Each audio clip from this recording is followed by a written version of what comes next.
দৃশ্যটা সুন্দর, তাই না? এমন দৃশ্য ভিডিও করাটাও ভাগ্য না হলে সম্ভব হয় না।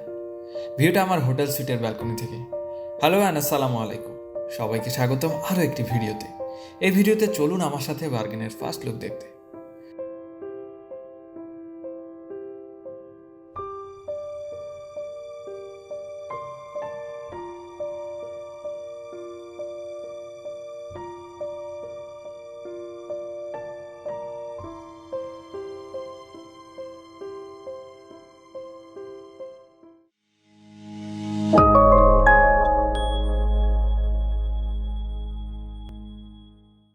তার আগে আমার অষ্টম তলায় অবস্থিত সুইটের ব্যালকনির ভিউটা দেখি চলুন। পূর্ব পাশে বার্গেনের সব থেকে বড় পাহাড়, দক্ষিণ পূর্বে ও পশ্চিমে পুরো নগরী, পাশেই নগরীর সব থেকে সুউচ্চ স্থাপনা হিসেবে মাথা উঁচু করে দাঁড়িয়ে আছে একটি ঐতিহাসিক গির্জার চূড়া, আর ইউরোপিয়ান ঐতিহ্যের চুল্লি উঁচু করা বাড়িগুলো। পশ্চিম দিকে তাকালেই দেখা যাচ্ছে উত্তর সাগরের প্রণালীর নীল জলরাশি আর ওপারের পাহাড়, যদিও বৃষ্টির কারণে জলরাশি আর নীল নেই। হোটেল থেকে বের হয়েই চোখে পড়ল ইউরোপের নিয়মিত দৃশ্যের পাথুরে ক্যাজুয়াল রাস্তা, যাকে কিনা আমি পায়ে হাঁটার পথ ভেবে ট্রাফিক সিগন্যালে ভুল করেছিলাম শুরুতেই। সুইট থেকে যেমনটা দেখেছিলাম, স্ক্যান্ডিক বার্গেনের কাছেই বার্গেন পোর্ট। কোনো দিক না তাকিয়ে সমুদ্র পাড়ের জেটিতেই চললাম শুরুতে।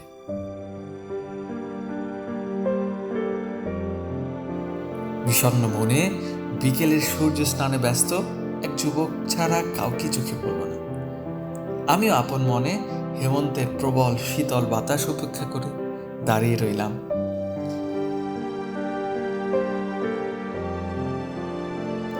এরপর কিছুক্ষণ বাদেই হাঁটতে শুরু করলাম বার্গেন পোর্টকে পাশে রেখে।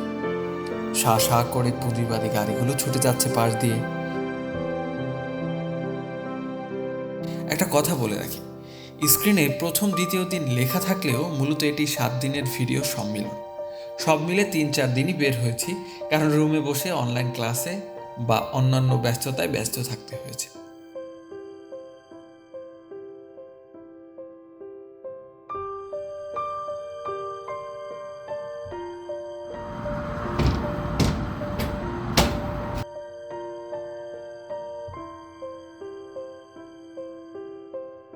চারদিকে শুনশান নীরবতা, আর শো শো বাতাসের মাঝেও দু একজন দৌড়ে যাচ্ছেন বিকেলবেলার শারীরিক কসরত করতে করতে।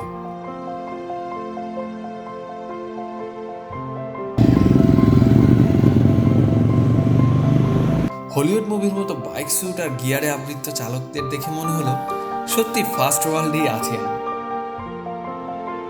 কিছুক্ষণ পর ফিরে এলাম সেই জেটেতেই। সাগরটা যেন পাহাড়ের গায়ে গায়ে ঠোকর খেয়ে তার বিস্তৃতি হারানোর দুঃখ বলছে আমাকে।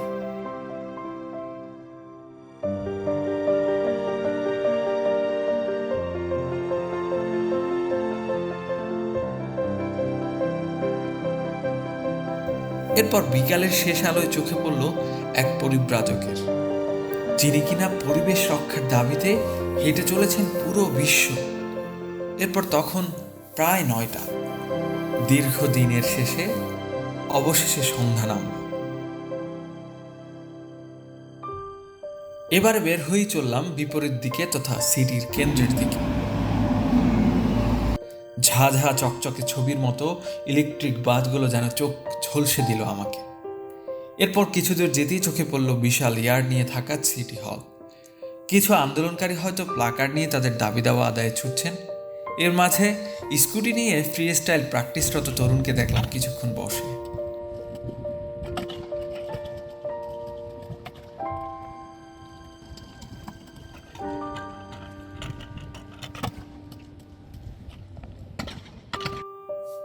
এরপর প্রায় তখন সন্ধ্যা নামতে চলেছে।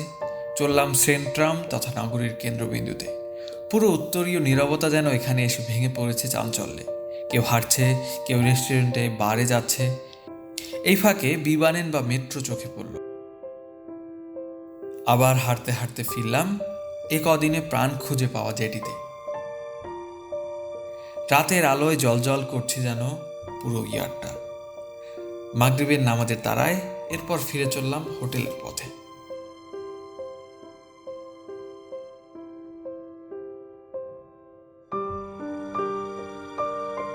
এদিন কিছু প্রয়োজনীয় কাজ সারছিলাম সাবেক ঢাবিয়ান ও বর্তমান বার্গেন ইউনিভার্সিটির পিএইচডি ক্যান্ডিডেট বড় ভাই আকরাম ভাইয়ের সহযোগিতা।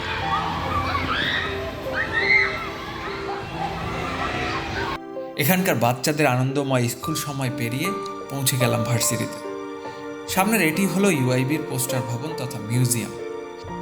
এটাকেই মূলত ইউআইবির সেন্ট্রাল পয়েন্ট হিসেবে বলা যেতে পারে। পাশে স্টুডেন্ট সেন্টার। আমাদের ইউনিভার্সিটিগুলোর মতো ইউনিভার্সিটি অফ বার্গেন মূলত একটি ক্যাম্পাসের ছাতার নিচে পড়ে। এটি বলতে গেলে পুরো বার্গেন শহরে বিস্তৃত বিভিন্ন ফ্যাকাল্টি, ইনস্টিটিউট ও ডিপার্টমেন্টে।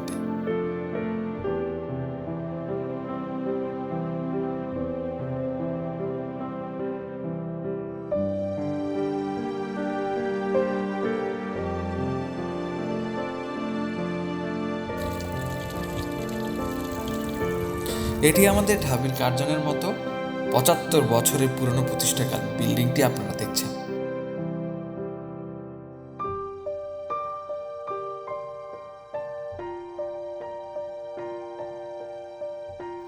এরপর মানি এক্সচেঞ্জ, পাস কার্ড করা সহ কিছু কাজ সেরে পৌঁছলাম ফিয়েস্তা প্লাস অ্যান্ড পার্কে। সিটির কেন্দ্রবিন্দু তথা সেন্ট্রামের মধ্যখানে দুটি পর্বত, মাউন্ট ফ্লোয়েন আর মাউন্ট উলরিকেনে ঘেরা বিশাল লেক আর সাজানো ম্যাপল, ওক আর উইলো গাছের সারি। লেকটিতে সামুদ্রিক সিগালের চিহচি ডাক আর কবুতরের উড়াউড়ি যেন এক অপার্থিব সৌন্দর্যের রূপ নিয়েছে।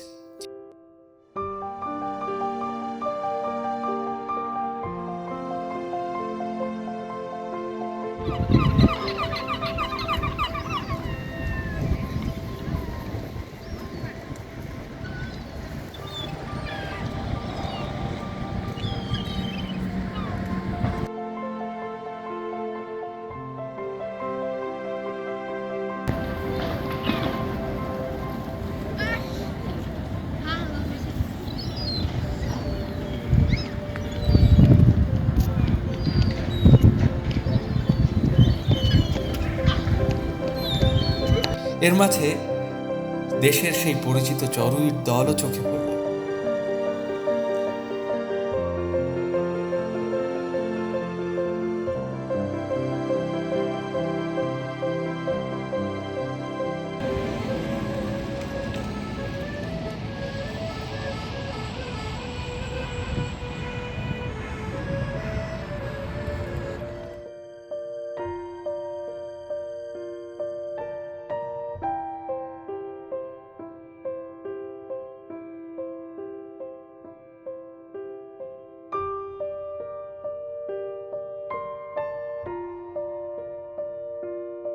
এরপর ফিরে চললাম কদিনই প্রিয় হয়ে ওঠা উত্তর সাগরের জেটিতে। নিজের অতীত, বর্তমান, ভবিষ্যৎ ভাবতে ভাবতে বর্তমানটাই প্রজ্জ্বল হয়ে উঠল সবশেষে। এসব ভাবনার সাথে আরও যোগ হলো নশ্বর এই জীবনের গন্তব্য, লক্ষ্য, উদ্দেশ্য, আরও কত কি। সময় হলো হোটেলে ফেরার। এর মাঝে 7 দিন পার হয়েছে। এবারে আমার যেতে হবে ভার্সিটির কল্যাণে 4 স্টার হোটেলের সেবা থেকে নিজের ডেরায়। চেক আউট করে চললাম নতুন ঠিকানার পানে। দেখা হবে পরবর্তী কোনো ভিডিওতে। সে পর্যন্ত সবাই ভালো থাকুন, সুস্থ থাকুন। আল্লাহ হাফেজ।